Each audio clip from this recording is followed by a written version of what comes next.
السلام علیکم ورحمۃ اللہ وبرکاتہ۔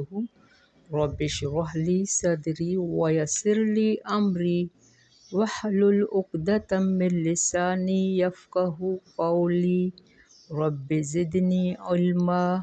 اللہم فقہنا فی الدین۔ اللہم توفیقی الا باللہ۔ اللہم انی اسألک علما نافعا ورزقا طیبا وعملا متقبلا۔ اللہم الہمنی رشدی واعذنی من شر نفسی۔ آمین۔ اللہم صلی علی محمد وعلی آل محمد کما صلیت علی ابراہیم وعلی آل ابراہیم انک حمید مجید۔ اللہم بارک علی محمد وعلی آل محمد کما بارکت علی ابراہیم وعلی آل ابراہیم انک حمید مجید۔ سیدہ ام سلمہ رضی اللہ تعالیٰ فرماتی ہیں کہ رسول اللہ صلی اللہ علیہ وآلہ وسلم نے فرمایا، جب کسی مسلمان کو مصیبت پہنچے اور وہ یہ دعا مانگے جس کا اللہ نے حکم دیا ہے۔ کیا جب کسی بھی مسلمان کو مصیبت، کوئی بھی پریشانی، تکلیف، اچانک حالات خراب ہو جاتے ہیں، ہم پریشان ہو جاتے ہیں، گھبراہٹ میں سمجھ میں نہیں آتا، تو اس کے لیے یہ دعا ہے، انا للہ و انا الیہ راجعون۔ اللہم اجرنی فی مصیبتی واخلف لی خیرا منہا۔ بے شک ہم سب اللہ کے لیے ہیں اور ہم سب اسی کی طرف لوٹ کر جانے والے ہیں۔ اے اللہ مجھے میری مصیبت کے عوض اجر دے اور مجھے اس سے بہتر عطا فرما، تو اللہ تعالیٰ اس کو پہلے سے بہتر بدل عطا فرمائے گا۔ یہ صحیح مسلم کی روایت ہے، بہترین دعا ہے۔ پہلے ہم جب علم نہیں تھا تو ہم بھی سمجھتے تھے کہ یہ دعا صرف موت کے وقت پڑھی جاتی ہے، نہیں، اس دعا کو پورا معنی ہمارے ذہن میں ہونا چاہیے کہ اس کا معنی کیا ہے، میں اللہ سے کیا مانگتی ہوں۔ کبھی کبھار ہماری کوئی قیمتی چیز گم ہو جاتی ہے، ہم بہت پریشان ہوتے ہیں، ہمیں دیر ہو رہی ہوتی ہے، کہیں جانا ہوتا ہے، تو اس وقت بھی یہ دعا پڑھی جا سکتی ہے۔ یعنی کوئی مصیبت اچانک آ جائے، کوئی بچہ بیمار ہو جائے، ہر اچانک کی ہر مصیبت میں تو یہ بہترین دعا ہے۔ بارک اللہ فی۔ آج کی تجوید اسٹارٹ کر رہے ہیں۔ سورت ہماری النساء ہے اور آیت ہماری 77۔ نساء کا معنی ہم پڑھ چکے ہیں کہ یہ عورتیں ہیں۔ اس میں پہلے تو ہم نے عورتوں کے حقوق کے بارے میں پڑھا، اب آگے بھی بہترین احکام آ رہے ہیں، ہم سب کو اس کو اچھی طرح سمجھنا ہے، اپنی زندگی میں اس کو اپلائی کرنا ہے۔ بارک اللہ فی۔ آیت نمبر 77 سورۃ النساء۔ اعوذ باللہ من الشیطان الرجیم۔ بسم اللہ الرحمن الرحیم۔ أَلَمْ تَرَ إِلَى الَّذِينَ قِيلَ لَهُمْ كُفُّوا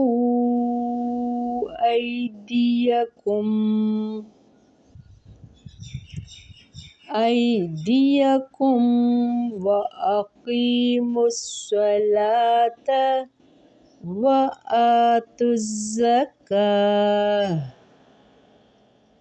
فَلَمَّا كُتِبَ عَلَيْهِمُ الْقِتَالُ إِذَا فَرِيقٌ مِّنْهُمْ يَخْشَوْنَ النَّاسَ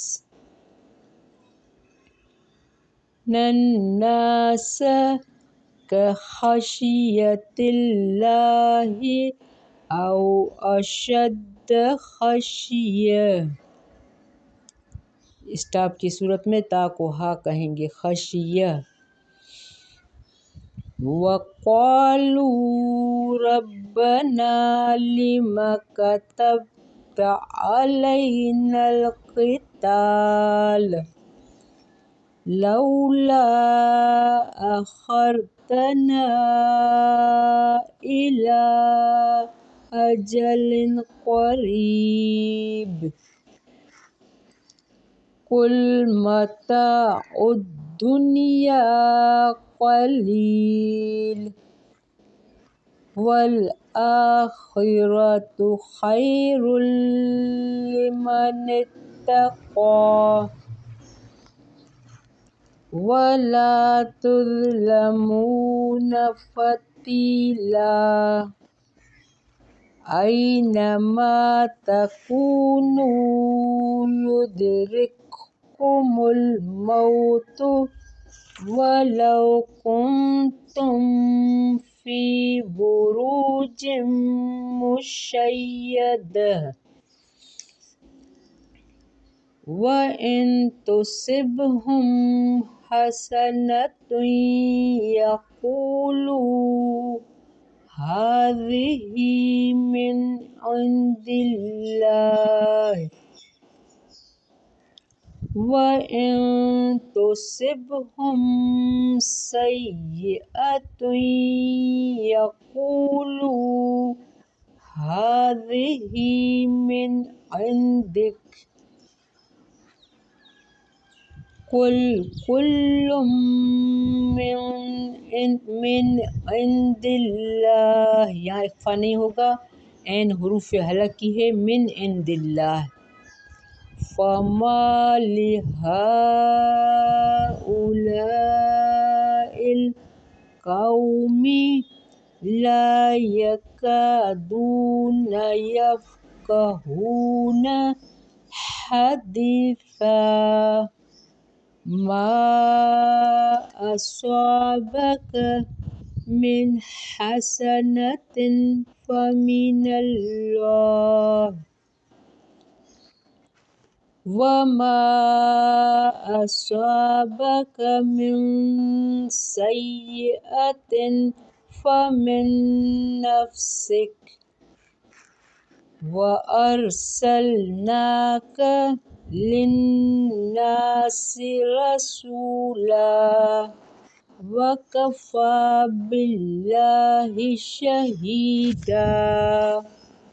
مَن يُطِعِ الرَّسُولَ فَقَدْ أَطَاعَ اللَّهَ وَمَن تَوَلَّىٰ فَمَا أَرْسَلْنَاكَ عَلَيْهِمْ حَفِيظًا. بارک اللہ فی. ہم 8080 پر اسٹاپ کر رہے ہیں. ہم نے اسٹارٹ کیا تھا 76 سے، لیکن اس سے ہم نے اسٹارٹ کیا تھا 77 سے.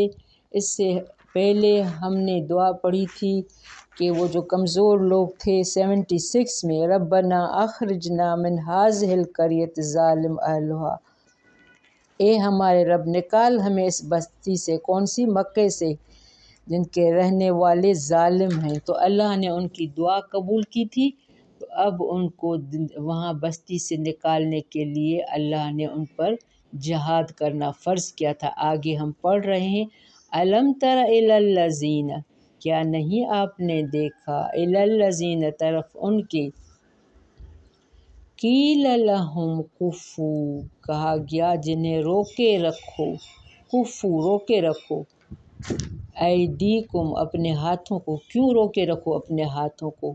کیونکہ مسلمان ابھی کمزور تھے مکے میں. صحابہ کرام آپ صلی اللہ علیہ وآلہ وسلم جو مضبوط تھے، اسٹرانگ تھے، جن کی ہجرت فرض کی گئی تھی وہ ہجرت کر گئے تھے، لیکن ابھی بوڑھے، بچے، عورتیں، کمزور لوگ مکے پاک میں ابھی موجود تھے. تو تو ان کو وہ مکے کے مشرکوں کے ابھی ظلم ڈھالنے پڑ رہے تھے، بہت مصیبت میں تھے، تو وہ اللہ سے دعا مانگ رہے تھے کہ اللہ ہمیں اس بستی سے نکال۔ تو اللہ نے ان کو حکم دیا کہ ابھی تم کمزور ہو، ابھی تم اپنے ہاتھوں کو روکے رکھو، ابھی کیا کرو، واقیم الصلاۃ، ابھی تم نماز قائم کرو، ابھی تمہارے جسم میں اتنی طاقت نہیں ہے کہ تم ان لوگوں سے لڑ سکو۔ اللہ نے جو حکم دیا ابھی تم بدنی کرو، طاقت استعمال کر، یعنی نماز قائم کرو، وہ زکوٰۃ ادا کرو۔ دیکھو کمزور ہیں پھر بھی اللہ نے یہاں زکوٰۃ کا ذکر کیا ہے، یعنی زکوٰۃ ہر حال میں ہم پر فرض ہے، مالی بھی بدنی بھی۔ تو اللہ نے واقیم الصلاۃ وآتوا الزکوٰۃ، یہ بار بار لوگ نماز تو پڑھتے ہیں لیکن زکوٰۃ کی طرف نہیں دھیان دیتے، یہ دونوں ہمیشہ ساتھ آتے ہیں۔ فلما کتب، تو جب فرض کیا گیا ان پر، علیہم القتال، ان پر جنگ کرنا، اذا فریق منہم، تب ایک گروہ کے لوگ ان میں سے، یخشون الناس، ڈر رہے تھے لوگوں سے، خشیت اللہ، ڈرنا جیسا اللہ سے، او اشد خشیت، یا زیادہ شدید ڈرنا۔ اب پہلے اللہ نے کیا حکم دیا کہ ابھی تم جنگ کے کرنے کے قابل نہیں ہو، کمزور ہو۔ جب جنگ کا ٹائم آیا اللہ نے اہل ایمان کی طرف اشارہ ہے، مکے میں ہوتے ہوئے ابھی تم کمزور ہو، ابھی جنگ نہ کرو۔ مسلمانوں کی تعداد کم تھی، مکے میں حرمت پامال نہیں کر سکتے تھے، ابھی مکے پاک میں جنگ کرنا بھی نہیں تھا۔ ابھی جنگ نہ کرو، ہاتھ روکے رکھو، بغیر پلاننگ کے کام کبھی نہیں کرنا چاہیے، موقع مناسبت کے حساب سے کام کرنا چاہیے۔ اللہ نے جب جنگ کا زمانہ آیا، اللہ نے سمجھا کہ ابھی مسلمان اسٹرانگ ہیں، جنگ کر سکتے ہیں، تو ابھی اللہ نے کیا کیا، کتب علیہم الکتاب، تو جب فرض کیا گیا ان پر جنگ کرنا تو ایک گروہ کمزور پڑ گیا کہ اللہ ہم پر جنگ کیوں فرض کی، وہ لوگوں سے خشیت اللہ، جیسا ڈرنا اللہ سے، اس سے بھی زیادہ ڈر رہی تھی کہ ہم جنگ کریں گے تو مر جائیں گی۔ وقالو، اور انہوں نے کہا، ربنا لم کتبت علینا القتال، اے ہمارے رب کیوں فرض کیا تو نے ہم پر جنگ کرنا۔ دیکھو دونوں باتیں کر رہے ہیں، پہلے کہتے تھے جنگ، اللہ تعالیٰ ہم اس ظاہرہ بستی سے نکالنے کے لیے جنگ کرنی پڑے گی نا مشرکوں سے۔ اب جب نے اللہ موقع مناسب سمجھا تو ان پر جنگ کا فرض کیا۔ لولا اخرتنا الی اجل قریب، کیوں نہ تو نے مہلت دی ہمیں ایک مدت تک قریب کی، یعنی ابھی ہم جنگ کے قابل نہیں ہیں، ابھی ہمیں مہلت چاہیے تھی۔ کل متاع دنیا، کہہ دیجئے فائدہ دنیا کا بہت تھوڑا ہے۔ اللہ یہاں کہہ رہا ہے تم کیوں گھبرا رہے ہو جنگ سے، اگر موت آئے گی تو شہید ہو جاؤ گے، اگر کامیاب ہو گئے تو تمہاری فلاح ہے۔ والآخرت، اور آخرت بہتر ہے۔ کل متاع دنیا قلیل، دنیا کا فائدہ تھوڑا ہے، والآخرت، اور آخرت بہتر ہے، لمن اتقی، اس کے لیے جو تقوی کرے۔ یعنی ڈرنا صرف اللہ سے چاہیے، لوگوں سے نہیں ڈرنا چاہیے، اللہ پر توکل کرنا چاہیے۔ ولا تظلمون فتیلا، اور نہ تم ظلم کیے جاؤ گے دھاگے برابر بھی۔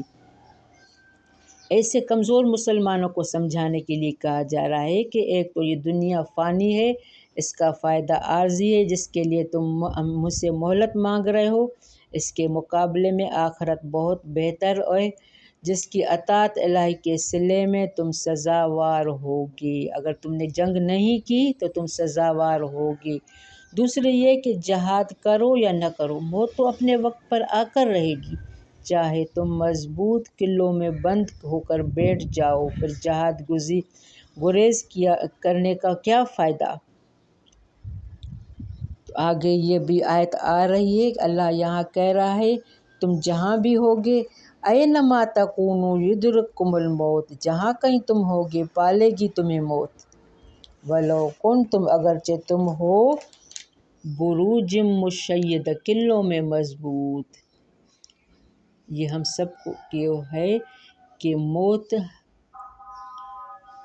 آ کر رہے گی، بھلے ہم اپنے کیا بھی موت لکھا ہے خالد بن ولید کی ہم اگر سنتے ہیں تو خالد بن ولید کو آرزو ہوتی تھی کہ میں جنگ میں شہید کیا جاؤں۔ خالد بن ولید پہلے کٹر کافر تھے، وہ ہمیشہ مسلمانوں سے لڑتے تھے۔ پھر آپ صلی اللہ علیہ وآلہ وسلم نے ان کے لیے دعا کی تھی کہ اللہ خالد بن ولید کے ذریعے اسلام کو مضبوط کر۔ تو وہ جب مسلمان ہوئے تو اتنے سچے پکے بہادر مسلمان ہوئے کہ وہ شہادت کی آرزو کرتے تھے۔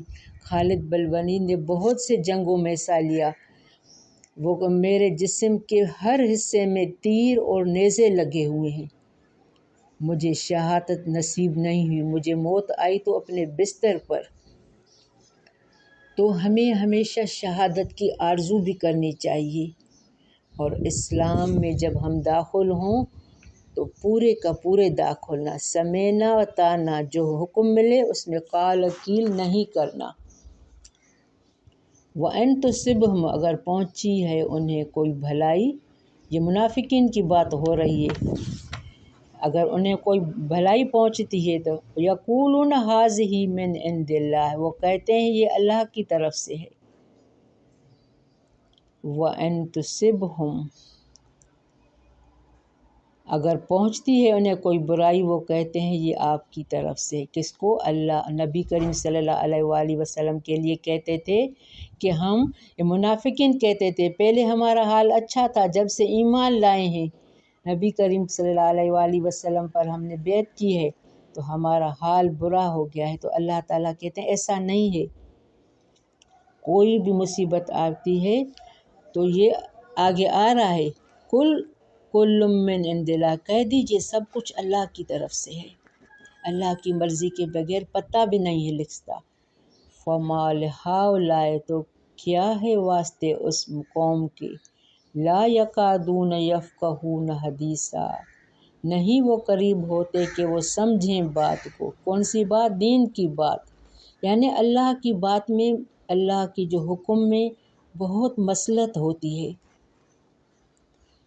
ما اصابک من حسنۃ، جو پہنچتی ہے تجھ کو حسنۃ کوئی بھلائی، فمن اللہ، تو اللہ کی طرف سے ہے۔ وما اصابک من مصیبت، جو پہنچتی ہے تم کو کوئی برائی، فمن نفسک، تو تمہارے نفس کی طرف سے ہے۔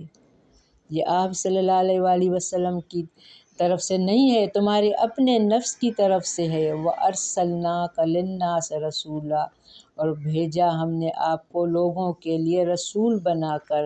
وَكَفَى بِاللَّهِ شَهِيدًا، اور کافی ہے اللہ گواہ،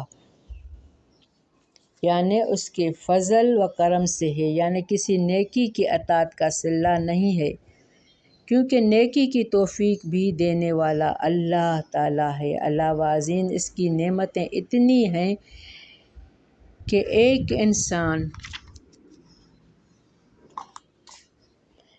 انسان کی عبادت و اطاعت اس کے مقابلے میں کوئی حیثیت نہیں رکھتی۔ اس کے لیے ایک حدیث نبی کریم صلی اللہ علیہ وسلم نے فرمایا، جنت میں جو بھی جائے گا محض اللہ کی رحمت سے جائے گا، اپنے عمل کی وجہ سے نہیں۔ تو صحابہ کرام نے عرض کیا، یا رسول اللہ ولا انت، کیا آپ بھی اللہ کی رحمت کے بغیر جنت میں نہیں جائیں گے؟ آپ صلی اللہ علیہ وآلہ وسلم نے فرمایا، ہاں، جب تک اللہ بھی مجھے اپنے امان رحمت سے نہیں ڈھانک لے گا جنت میں نہیں جاؤں گا۔ یہ صحیح بخاری کی روایت ہے۔ فَمَن يُطِعِ اللَّهَ، رسول، تو جس نے اطاعت کی رسول کی، فقد اطاع اللہ، تو تحقیق اس نے اطاعت کی اللہ کی۔ وَمَن تَوَلَّىٰ، جس نے منہ موڑا، فَمَا أَرْسَلْنَاكَ عَلَيْهِمْ حَفِيظًا، تو ہم نے بھیجا آپ کو ان پر نگران۔ بس اللہ نے، آپ صلی اللہ علیہ وآلہ وسلم نے کہا، اچھی بات ہے، فضل تم پر جو بھی ہے اللہ کی طرف سے ہے۔ آپ صلی اللہ علیہ وآلہ وسلم کو رحمت للعالمین بنا کر بھیجا گیا ہے۔ اس کی بات ماننا خوش نصیبی ہے۔ جو اللہ اور رسول کی اطاعت کرے گا وہ ہدایت پائے گا۔ یہ برائی اگرچہ اللہ کی مشیت سے آتی ہے، جیسا کہ کل من عند اللہ سے، لیکن یہ برائی کسی گناہ کی عقوبت کا اس کا بدلہ ہوتی ہے۔ اس لیے فرمایا ہے، حدیث میں ہے کہ یہ تمہارے نفس سے ہے، یعنی تمہاری غلطیوں، کوتاہیوں اور گناہوں کا نتیجہ ہے، جس طرح پہلے بھی فرمایا گیا ہے کہ وَمَا أَصَابَكُم مِّن مُّصِیبَةٍ فَبِمَا کَسَبَتْ أَیْدِیکُم وَیَعْفُو عَن کَثِیر، سورۃ شورى۔ یعنی تمہیں جو مصیبت پہنچتی ہے وہ تمہارے اپنے اعمالوں کا نتیجہ ہے۔ بہت سے گناہ تو اللہ تعالیٰ معاف فرماتا ہے، لیکن کچھ گناہ اللہ معاف نہیں فرماتا۔ بارک اللہ فی ربنا تقبل منا انک انت السمیع العلیم وتب علینا انک انت التواب الرحیم۔ السلام علیکم ورحمۃ اللہ وبرکاتہ۔